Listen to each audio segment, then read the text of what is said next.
का हमारा ये स्टार्ट हो रहा है रस शास्त्र का एग्ज़ाम सीरीज़। आपकी डिमांड पे syllabus to syllabus wise explanation इसमें मिलेगा।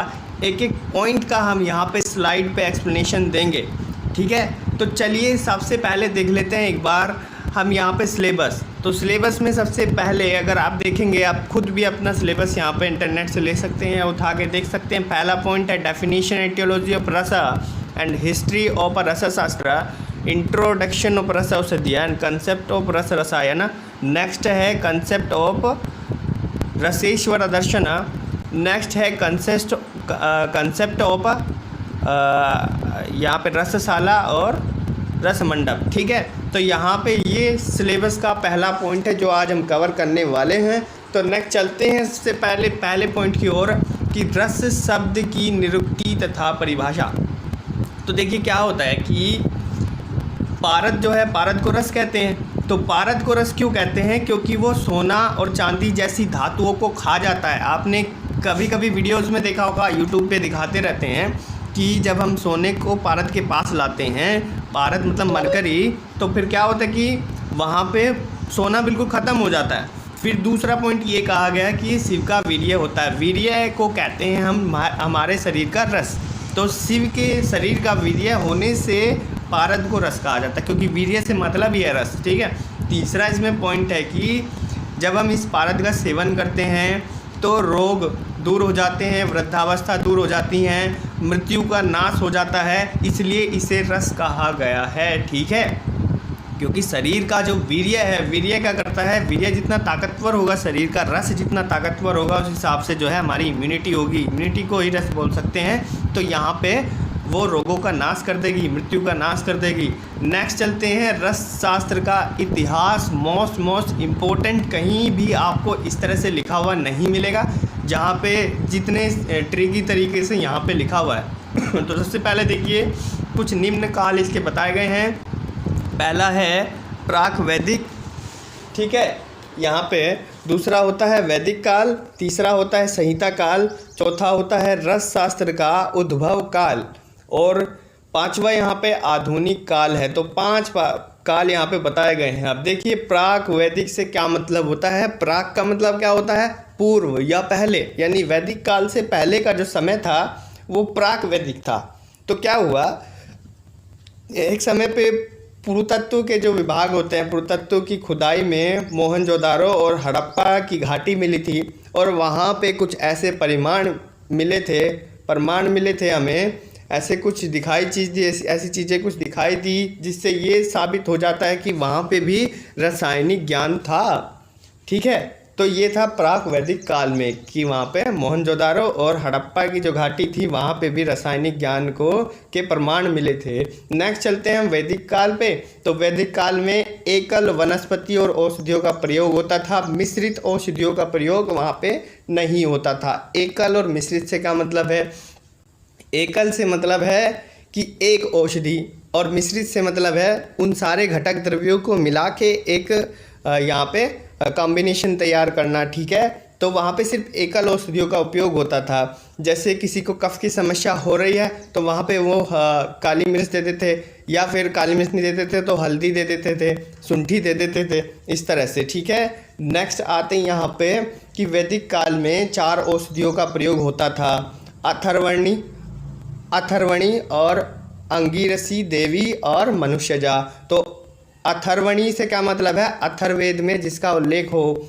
अंगीरसी का भी उल्लेख अथर्ववेद में मिलता। देवी मतलब देवताओं के लिए, मनुष्यजा मतलब मनुष्य के लिए। तो 4 यहाँ से, जिसको ज़्यादा डीपली लेने की जरूरत नहीं है क्योंकि ये उस टाइम पे प्रयोग 4 औषधियाँ होती थी, ठीक है। अथर्वणी से मैं आपको बता दूं कि अथर्ववेद में इसका उल्लेख मिलता है।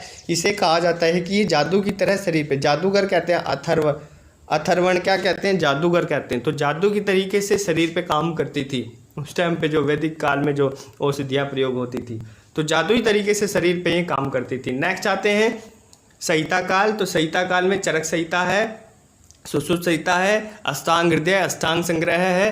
तो देखिए चरक संहिता में ये जो है बृहत्त्रयी लघुत्रयी होता है। तो बृहत्त्रयी का सबसे प्राचीन ग्रंथ चरक संहिता कहा गया। इसका काल 1200 शताब्दी ईसा पूर्व होता है, और इसमें क्या है, जांगम, औद्भिद, पार्थिव 3 वेद से द्रव्य बताए गए हैं। साथ साथ में इसमें 6 धातु और रत्नों का उल्लेख भी मिलता है। ठीक है, नेक्स्ट आते हैं सुश्रुत संहिता पे। तो सुश्रुत संहिता में क्या है कि यह ग्रंथ आयुर्वेद में ऐतिहासिकता के आधार पर दूसरे स्थान पर है और इसमें रस शास्त्रीय द्रव्यों का उल्लेख मिलेगा। पारद का बाह्य प्रयोग मिलता है कि बाहरी तरीके से भी पारद का उपयोग कर देते हैं। ठीक है, और फैनास्म होता है जिसे संख्या बोलते हैं, इसका सबसे पहले सुश्रुत संहिता में उल्लेख मिलता था। अब रत्न धातुओं का भी नए तरीके से इसमें उल्लेख मिलता है। काहे में? सुश्रुत संहिता में। नेक्स्ट चलते हैं फटाफट से अष्टांग संग्रह पे, अष्टांग हृदय पे। तो ये दोनों जो ग्रंथ है आचार्य वाग्भट ने आचार्य सुश्रुत को आधार मान के ये लिखे थे। ठीक है, अब इस ग्रंथ में रस शास्त्रीय औषधियों का अधिक विकसित स्वरूप देखने को मिलता है और इसमें धातुओं के रूप, ये रस, गुण, वीर्य, विपाक, इनका सबका वर्णन यहाँ पे अष्टांग संग्रह अष्टांग हृदय में मिलता है। नेक्स्ट आते हैं रस शास्त्र का उद्भव काल। उद्भव से क्या मतलब होता है? विकास होता है। तो विकास जो है डेवलपिंग जो टाइम था, यहाँ पे रस शास्त्र डेवलप हो रहा है। तो देखिए इसमें क्या है, 8वीं शताब्दी में स्टार्ट हुआ रस शास्त्र डेवलप करना, स्टार्ट हुआ 8वीं शताब्दी में। ठीक है, यानी इसका विकास प्रारंभ हो गया। ठीक है, 11वीं 12वीं शताब्दी तक ये जो विकास था वो चरम पे पहुंच गया बिल्कुल, और 12वीं शताब्दी के बाद इसे हम चिकित्सा के रूप में उपयोग करने लगे रसशास्त्र को। अभी देखिए रसशास्त्र की औषधियों को, अभी दुर्भाग्यवश इस पे इतनी रिसर्च नहीं हो रही है, क्योंकि अगर 21वीं शताब्दी में इस पे इतना रिसर्च होता तो सबको ये कहाँ से कहाँ क्या क्या चीज़ें, आश्चर्यजनक चीज़ें हमें रसशास्त्र में मिल सकती थी। ठीक है, तो नेक्स्ट चलते हैं अगले पॉइंट पे। आधुनिक काल लास्ट हुआ है, जो अभी फिलहाल है। नई नई खोजें हो रही हैं, बताया तो गया है नई नई खोजें हो रही है, लेकिन जिस हिसाब से 11वीं और 12वीं शताब्दी में इसका यहाँ पे डेवलपमेंट हुआ था उस हिसाब से अभी यहाँ पे खोजें नहीं हो पा रही हैं। नेक्स्ट चलते हैं रस औषधियों का क्या महत्व होता है। सिलेबस का नेक्स्ट पॉइंट है रस औषधियों का महत्व, क्वेश्चन पेपर में आया भी है। तो जिस औषधि की मात्रा कम हो, स्वयं अल्प हो, अल्प मात्रा हो और वो ज़्यादा गुण देती हो, मतलब विपुल गुणों को प्रदान करने वाली हो और शीघ्रता से वो पच जाए, दीपन पाचन उसका हो जाए, तो वो औषधि समझिए कि वो श्रेष्ठ है। ये आप अपनी भाषा में भी लिख सकते हैं। अल्प मात्रा में प्रयोग की हुई, अरुचि को उत्पन्न ना करे, मतलब शीघ्र वो स्वास्थ्य लाभ पहुँचाए, असाध्य रोगों को भी दूर कर दे और चिरकाल तक सुरक्षित रहना, मतलब चिरकाल तक वो सुरक्षित रहे। ऐसा नहीं है कि जल्दी एक्सपायर हो गए, तो उसे कहते हैं कि ये रस औषधियों की विशेषता होती है। इसीलिए कहते हैं कि रस औषधियाँ जो जल्दी एक्सपायर नहीं होती है। नेक्स्ट चलते हैं फटाफट से कि रस औषधियों द्वारा चिकित्सा करने पर दोष, दुष्य, देश काल, रोगी की परीक्षा की भी आवश्यकता नहीं होती है, बस मेडिसिन 2 बार खत्म। तो वहाँ इतनी शक्ति होती है रस औषधियों के अंदर, पारद, गंधक, ये सब इनके अंदर इतनी ज़्यादा शक्ति होती है कि किसी तरह की कोई परीक्षा की जरूरत ही नहीं है। सिम्टम्स देख के औषधि दो और वो फटाफट से असर करती है। और सुसंस्कृत रस द्वारा चिकित्सा अगर हम करते हैं तो उसे देवी चिकित्सा बोलते हैं। ये ध्यान से सुन लीजिए, सुसंस्कृत रस को संस्कृत कर दिया है, मतलब उसके गुणों को बढ़ा दिया है, या उसे पढ़ दिया है। पढ़ के भी कुछ लोग करते हैं, तो मंत्रों द्वारा सुसंस्कृत करते हैं तो उसे कहते हैं देवी चिकित्सा। लेकिन चूर्ण, स्नेह, कषाय और लेह आदि के द्वारा मानुषी चिकित्सा कहते हैं। अगर चिकित्सा करें तो मानुषी मतलब मनुष्यों की। शस्त्र, दाह मतलब जलन, मतलब जलाना, ठीक है, या अग्निकर्म द्वारा ये चिकित्सा करते हैं तो आसुरी चिकित्सा मानी जाती है। नेक्स्ट आते हैं रस रसायन का कंसेप्ट। ठीक है, वृद्धावस्था, रोग और मृत्यु का नाश करने वाला क्या होता है? रस। ठीक है, इसीलिए कहते हैं कि रस है, क्योंकि ये वृद्धावस्था, रोग, रस में अभी बताया था स्टार्टिंग में क्या होता है, इम्यूनिटी को कह सकते हैं आप, शरीर की इम्यूनिटी, रस को ओज कह सकते हैं। रस ही क्या होता है? सब। रस जिसका स्ट्रॉन्ग होगा, वीर्य जिसका स्ट्रॉन्ग होगा, वीर्य को रस कहते हैं। ठीक है, तो उसे रोग जल्दी नहीं लगेंगे, उसकी जल्दी मृत्यु नहीं आएंगी, एज बड़ी होगी उसकी। नेक्स्ट आते हैं, जबकि शरीर के अंतर्गत जितने भी प्रशस्त रस, रक्त आदि धातु होते हैं, इनका निर्माण, पोषण और धातुओं की ढीलापन जो है से उत्पन्न रोग है वो नष्ट करने में जो औषधि समर्थ होती है उसे रसायन कहते हैं। रसायन यहाँ पे क्या करती है? धातु का पोषण वोषण करती है, धातु को ढीला करते हैं, उससे क्या हुआ, कुछ रोग उत्पन्न हुए हैं। ठीक है, तो उससे रोग उत्पन्न होते हैं, वो रोगों को निवारण करती है हमारी, यहाँ पे क्या निवारण करती है? रसायन। ठीक है, तो आगे चल रहे हैं हम फटाफट से। नेक्स्ट टॉपिक के चल रहे हैं। तो जिससे शरीर में ओज कांति आए, अभी क्लियर हो जाएगा आपका क्या है रस और रसायन। अभी इस कंसेप्ट क्लियर हो जाएगा, एक लाइन में हो जाएगा। अभी देखिए क्या है कि जिससे शरीर में ओज कांति तेज वर्ण उत्तम स्वर नवजीवन आए, वो क्या है रसायन है। अब देखिए एक पॉइंट में इसको क्लियर करते हैं कि रस से द्रव्य का बोध होता है, ठीक है, जबकि रसायन से उसका गुण धर्म बताया जाता है। देखिए क्या है, अगर मैं कह रहा हूँ रस औषधिया, मतलब गंधक एक रस औषधिया है, ठीक है, तो इसका मतलब क्या है कि गंधक क्या है, रस औषधि है, तो वहाँ गंधक को रस से लिया गया है, तो रस का क्या मतलब हुआ वहाँ औषध, द्रव्य औषध, ठीक है। जबकि रसायन का क्या मतलब हुआ, गंधक रसायन बोल रहा हूँ, तो गंधक का रसायन मतलब गंधक का गुण है रसायन, ठीक है, तो वहाँ से उसके गुण का बोध हो रहा है। तो दोनों में डिफरेंस ये है, रस हो गया, रस क्या हो गया वो औषधि या औषध द्रव्य, और रसायन क्या होगा उस औषधि द्रव्य का गुण, ठीक है। तो रस शास्त्र में समस्त जितने भी क्या है उद्भिद जांगम खनिज से प्राप्त होने वाले अधिकतर जो द्रव्य होते हैं वे रसायन गुण से संपन्न होते हैं, और रस द्रव्य संस्कारित मतलब रस द्रव्य के गुणों में वृद्धि होकर रसायन गुणों को वो उत्पन्न हो जाते हैं, ठीक है। रस से ही रसायन बन जाता है, फिर रस के गुणों में वृद्धि करते रहते हैं तो वो अपने आप में एक रसायन बन जाता है, ठीक है। अब आते हैं फटाफट से रसेश्वर दर्शन। ये कंसेप्ट आपको कहीं भी अच्छे से नहीं मिलेगा। अब यहाँ पे देख लीजिए क्या है, रस प्लस ईश्वर और दर्शन, ठीक है, 3 वर्ड हो गए हैं। रस मतलब पारद और ईश्वर मतलब कि भगवान, तो रस को ईश्वर मान करके, दर्शन मतलब खोज करना, ठीक है। तो रस को ईश्वर मान करके खोज करना, इसमें पारद के द्वारा मोक्ष तथा शरीर को स्थिर बनाने की बात कही गई है कि भैया पारद के द्वारा भी मोक्ष की प्राप्ति हो सकती है। रस को ईश्वर मान लिया गया है यहाँ पे, और कह दिया गया है कि मोक्ष की प्राप्ति हो सकती है, शरीर को स्थिर बना सकता है। आप रस शास्त्र में देखेंगे कि भाई रस को इतना महत्व दिया गया है कि आप सोच नहीं सकते कि ये औषधियाँ बस जीवन दान देने वाली हैं, ऐसा इन्होंने बताया गया है, ठीक है। संभवतः यह है रस शास्त्र का प्रथम सिद्धांत हो सकता है, ठीक है। तो यह है शरीर एवं उसके उपभोग के जितने भी पदार्थ होते हैं, पदार्थ क्या होते हैं जो स्थान घेरते हैं, वो हमने पदार्थ विज्ञान के लेक्चर में हमने बहुत अच्छे से कंप्लीट किया, जो हमारे यूट्यूब चैनल पे पड़ा हुआ अभी भी, ठीक है। तो वहाँ से आप देखेंगे कि ये होता क्या है, ठीक है। नेक्स्ट चलते हैं कि जितने भी पदार्थ होते हैं शरीर के अंदर, जितने भी ऑर्गन हैं, जितने भी हड्डियाँ वड्डियाँ, सब क्या है नश्वर है, मतलब मर जाएंगे एक दिन। इसलिए हमें पूरी कोशिश करके ना अपने शरीर की रक्षा करनी चाहिए, मतलब अपने शरीर का ध्यान रखना चाहिए, और वो कैसे हो सकता है, तो इसलिए रसौषधियों का वहाँ पे बताया गया है। अब दूसरा कंसेप्ट क्या है कि रोग और वृद्धावस्था मुक्त स्थित शरीर, जिसमें रोग ना हो और बुढ़ापा ना हो, ऐसा शरीर ही क्या है, ऐसे शरीर को ही मोक्ष संभव है। मोक्ष क्या होता है, जन्म मरण से मुक्ति, ठीक है, अकॉर्डिंग टू द आयुर्वेद, जन्म मरण के झंझट से मुक्ति।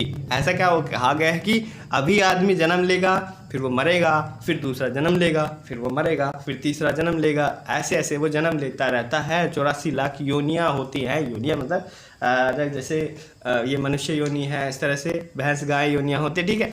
तो इस तरह से होती है, और उनसे जो है मुक्ति मिल जाती है अगर हम कुछ प्रयत्न करते हैं, ठीक है। तो वो बाद में बात करेंगे मोक्ष के टॉपिक पे। अभी तो मोक्ष का साधन यहाँ पे बताया कि क्या होता है कि अगर शरीर में रोग ना हो, वृद्धावस्था ना हो, तो मोक्ष की तरफ को हम जा सकते हैं, मतलब पूरी कंसंट्रेशन से हम अपने काम को कर सकते हैं, अभ्यास, क्योंकि हम अभ्यास करेंगे तभी हम मोक्ष की तरफ को जा सकते। शरीर को दृढ़ बनाना पड़ता है, अभ्यास, ज्ञान का अभ्यास करना पड़ता है, तो वो तभी संभव होगा जब शरीर में रोग ना हो, क्योंकि रोग होगा तो रोग की तरफ को देखते रहेंगे। दूसरा आता है कुछ लोगों ने भौतिक संपदा देने वाले स्वर्ण निर्माण को ही इसके विकास का कारण माना।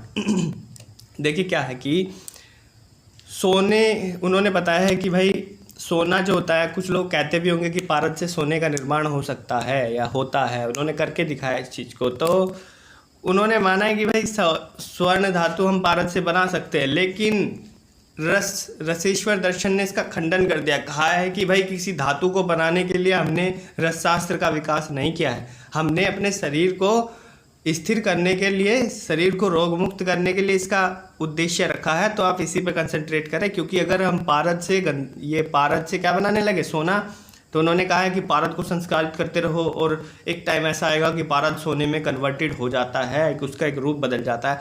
लेकिन यहाँ पे रसेश्वर दर्शन ने कह दिया है कि भाई ऐसा मत करो, क्योंकि पारद से फिर सब लोग सोना बनाने में लग जाएंगे, फिर इतना पारद नहीं बचेगा, और फिर यहाँ पे क्या होगा, फिर हम शरीर को स्थिर नहीं कर पाएंगे, शरीर खाने के लिए वो भारत नहीं बचेगा। शरीर में 3 वस्तुएं प्राण, मन और शुक्र अत्यंत चंचल होती हैं, ठीक है, ये पता ही है सबको। तो इनको नियंत्रित करने का साधन बताया है प्राणायाम। प्राणायाम करो तो मन, प्राण और शुक्र को आप नियंत्रित कर सकते हैं। नेक्स्ट होते हैं रसेश्वर दर्शन का वर्णन 14वीं सदी में सर्वप्रथम माधव आचार्य के द्वारा सर्वदर्शन संग्रह एक बुक उन्होंने लिखी और उसमें उद्धृत किया गया, ठीक है, तो वहाँ पे उद्धृत कर दिया गया। इसी क्रम में पारद पर अनेक अनुसंधान होकर 16 संस्कार विकसित हुए। 16वां संस्कार कौन सा था? क्रामण धातु परिवर्तन संस्कार, ठीक है।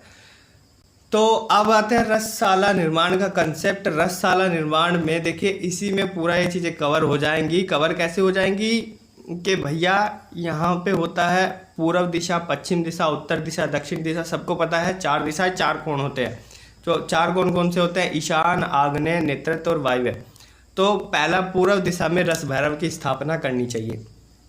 यह है रसशाला का निर्माण। जब रसशाला देखते हैं हम कैसे कैसे निर्माण करें, तो रस भैरव मतलब शिव जी की मूर्ति को रस भैरव शिव को कहा गया है, तो शिव की मूर्ति का वहाँ पे स्थापित करना चाहिए पूर्व दिशा में। फिर आता है कि पश्चिम में क्या करें, फिर आता है यहाँ पे आग्नेय से स्टार्ट करते हैं, ऐसे चलते हैं सीक्वेंस वाइज। तो पूर्व के बाद आग्नेय कोण में अग्नि कर्म करते हैं, ठीक है, जलाते पिलाते हैं जो उन्हें औषधियों को, फिर पकाते हैं उन्हें। और दक्षिण में हम कूटते पीटते हैं। नेतृत्व कोण में शस्त्र कर्म करते हैं, काटते पीटते हैं, ठीक है।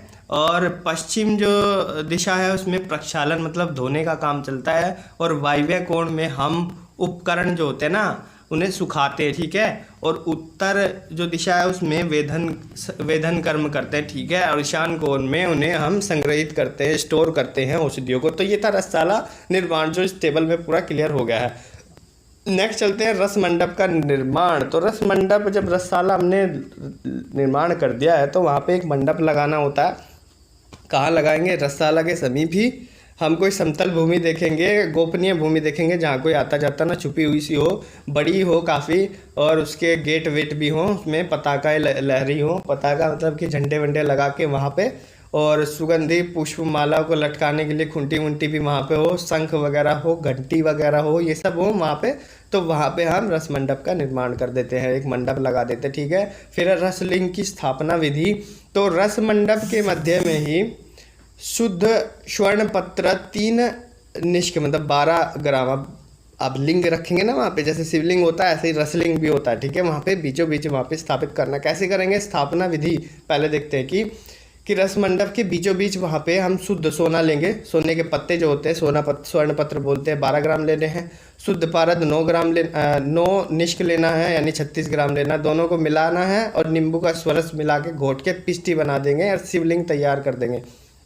फिर नींबू के स्वरस में डाल के डोला यंत्र के द्वारा कांजी में 1 दिन तक स्वेदन करते हैं। डोला यंत्र में उसे रखते हैं और कांजी डालते हैं और नींबू स्वरस डालते हैं, तो स्वेदन करते हैं और फिर स्वच्छ पानी से उसे धो के और वहाँ पे स्थापना कर देते हैं। ये हो गया रसलिंग, ठीक है। इसके बाद सुंदर अनेक उपकरणों से विधिवत उसकी पूजा करते हैं। पूजा की क्या विधि है कि भाई बताया गया है कि भाई सबसे पहले अघोर मंत्र पढ़ना। ये वाला जो अघोर मंत्र यहाँ पे दिया है उसका जप करना। मैं नहीं कर रहा हूँ, आप लोगों को करना है। जब आप रसशाला का वहाँ पे रस मंडप का निर्माण करेंगे, फिर क्या करना है, हमें इमेजिनेशन करनी है। क्या इमेजिनेशन करनी है कि एक ऐसा शिव का रूप है जिसके 18 भुजाएं हैं, 18 हाथ है, और शुभ्र वर्ण है उसका, और 5 मुख मुँह है, 3 आँख है, और नीलकंठ है। प्रेत के ऊपर आरुद्ध प्रेत भी होगा उनके साथ, और उस चीज़ का कल्पना करके हम फिर रसलिंग की ओर ध्यान लगाते हुए पूजा करते हैं। ये था रसलिंग का